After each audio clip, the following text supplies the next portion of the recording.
All right, so for Wednesday, you will have for reading a learning path. And so when you click on that, it will have several steps. For me, this is what it'll look like. So it'll bring it up. You have 3 steps to do, very similar to yesterday's assignment.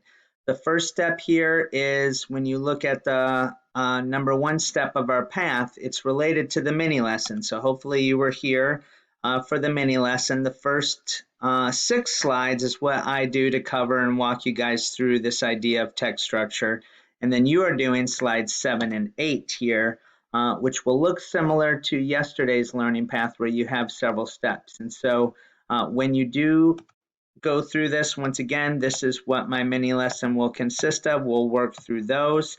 Then it'll get to this that should look a little similar to yesterday's. You're going to choose a passage.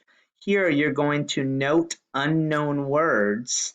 That has to do along with our assignment, and then we are reading and thinking. And so as you do this and you look at your choices similar to yesterday, you have this, and if it's epic, you can put in our class code, and then you will choose a text.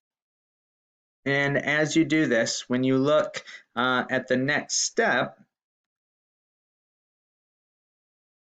it will ask you different questions about the text that you can choose for your 30 minutes of reading, and it can be one of those choices that was shown there. And then your reading response is the same. You are once again going to post a thread of your thinking of one of these ideas, one of these questions, and then you'll see that you respond just like before the last couple days to one classmate giving some full thinking of what your responses to them. All right, have fun.